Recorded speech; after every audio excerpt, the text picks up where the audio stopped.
தூங்க போற மனிதன் என்ன சொல்ல வேண்டும் இஸ்லாம் சொல்லுது?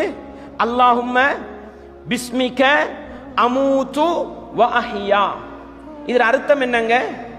இறைவா, உன்னுடைய பெயரை சொல்லி நான் தூங்க போறேன், உன்னுடைய பெயரை சொல்லி நான் கண் விழித்து எழும்ப போறேன். இதா அர்த்தம்? இல்லை. இதனுடைய அர்த்தம் என்ன சகோதரர்களே? இறைவா, பிஸ்மிக, உன்னுடைய பெயரை கொண்டு அமூது, நான் மௌத்தாக போறேன், வ அஹ்யா, மீண்டு எழும்ப போறேன். அல்லாஹு அக்பர். அன்பார்ந்தவர்களே, இஸ்லாமிய உறவுகளே, ஒவ்வொரு நாளும் தூங்கச் செல்லுகின்ற மனிதன் இதனுடைய அர்த்தத்தை ஆழமாக உணர்ந்து சிந்தனையோடு அந்த துஆவை சொன்னால் அவன் திருந்தி வாழ்வதற்கு அந்த ஒரு துஆ மட்டும் போதும் சகோதரர்களே. என்ன அது? தூங்க போற நான் என்ன சொல்றேன்? இறைவா, உன்ட பேரை சொல்லி நான் மௌத்தா போக போறேன், உன்ட பேரை சொல்லித்தான் காலையில மீண்டும் எழும்ப போறேன்டா. எழும்புறதல்ல, உயிர்ப்பித்து எழும்ப போறேன். அர்த்தம் என்னங்க? தூங்குற நான் எழும்பல்ல என்று சொன்னா என் வாழ்க்கையிட நிலைமை என்ன? இதை மட்டும் சிந்திங்க. தூங்குகிற நான் எழும்பவில்லை என்றால் என்ற நிலைமை என்ன? உலகத்திர பொறுமதியை விளங்கி கொள்ளலாம். உலகத்திர பொறுமதி அவ்வளவுதாங்க. தூங்கின எனக்கு காலையில உயிர் கிடைக்கலன்னா நான் மௌத். இவ்வளவுதான் உலக வாழ்க்கை. அன்பார்ந்தவர்களே, காலையில எழும்புறோம், என்ன சொல்லணும் சகோதரர்களே? அல்ஹம்துலில்லாஹில்லதி அஹ்யானா பஅதமா அமாத்தனா. அல்லாஹ் என்ன தெரியுமா சொல்கிறான்? அல்லாஹு அக்பர். நாங்க எங்களை திருத்த நினைக்காட்டியும் எங்களுக்கும் மறுமை சிந்தனையை உருவாக்கி கொள்ள விரும்பாவிட்டாலும் படைத்தவன் ரப்பு உருவாக்க விரும்புகிறான். ஏன் தெரியுமா? நீ நல்லவனாக வாழ வேண்டுமா? அந்த சிந்தனை உனக்குள்ளுக்கு வச்சுக்க. அவ்வளவுதாங்க. என்ன சொல்றான்? அல்ஹம்துலில்லாஹ், அல்லாஹுவுக்கே எல்லா புகழும்.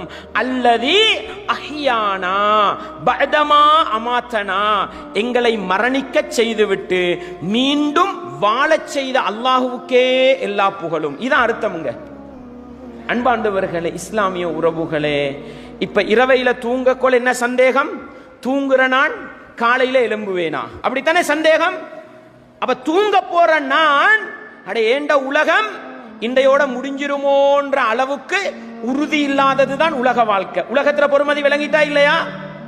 காலையில் எழும்புகிறோம், அந்த ரப்பு கிட்ட சொல்றோம், யா அல்லாஹ், என்னைய மௌத்தாக்கிட்டு நீ இன்னொரு சந்தர்ப்பம் தந்து என்னை உயிர் வாழ செய்திருக்கிறாய், அதுக்கு உனக்கு எல்லா புகழும். இவ்வளவுதாங்க.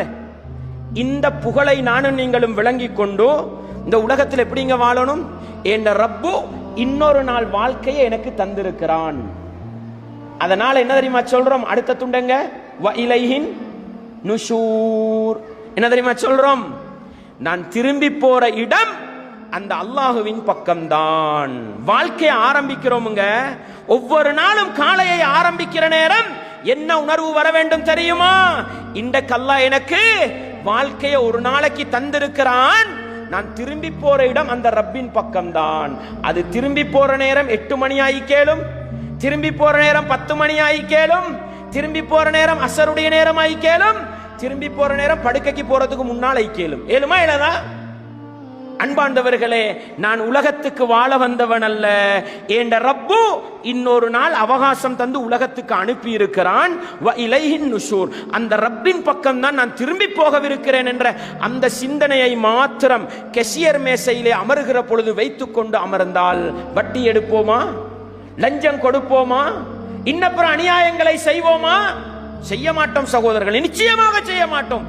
என்னைய அல்லாஹ் ஒரு நாள் தந்து அவன் அனுப்பி இருக்கிறான், அந்த ரப்பு கூப்பிடுற நேரம் அவன் பக்கமே போயிருவேன். இந்த மறுமை சிந்தனையை மட்டும் உள்ளத்துல வச்சு கொண்டால் கெஷியர் மேசையில தவறு செய்ய மாட்டோம். பாங்கு சத்தம் கேட்கிறது, எங்களுடைய கெஷியர் சிந்தனை தான் பள்ளிகளை மறக்கடிக்க செய்கிறது. அப்படித்தானே?